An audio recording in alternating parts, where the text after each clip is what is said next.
Your Excellency, the Deputy President, all protocols observed. Kwa majina naitwa Mejjadonk, mbunge wa Embakasi ya Kati, huko Nairobi County. Your Excellency, I know that we don't have time, but I would say, as a country, we are losing more than 3 billion Kenya shillings kwa na wale watu wanafanya hii biashara ya illegal ethanol importation.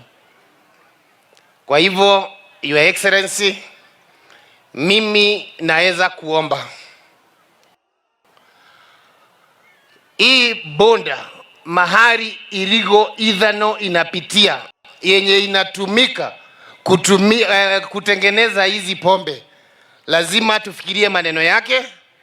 And again, the licenses zenye zimepeanwa kwa wale watu wa import ethanol, mimi Your Excellency na kuomba zikuwe cancelled, then we form a committee ndio to vet wale watu watakuwa wanaleta hii ethanol yenye inafanya tukuje hapa siku ya leo kwa matanga. Your Excellency, kama vile MCA amesema, hii ni kidogo tu, mengi hayakuangi reported.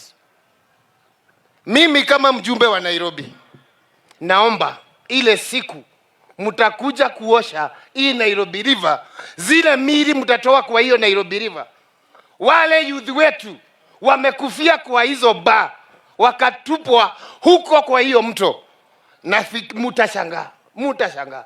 Kwa hivyo, Your Excellency, the region of Mount Kenya, vijana wetu, wamama wetu, watoto wetu wanaumia, familia mingi zinalia. Let's take action. We know wewe ni mtu wa kusema na kutenda, na tunajua hauogopi. Na kwa sababu hawa watu wenye wako na hii maneno ya ethanol, I know ni cartel na iko na nguvu, na I know wengi wetu hatuna hiyo nguvu yenye uko nayo, yenye utaweza kutumia kutufugia hizo biashara.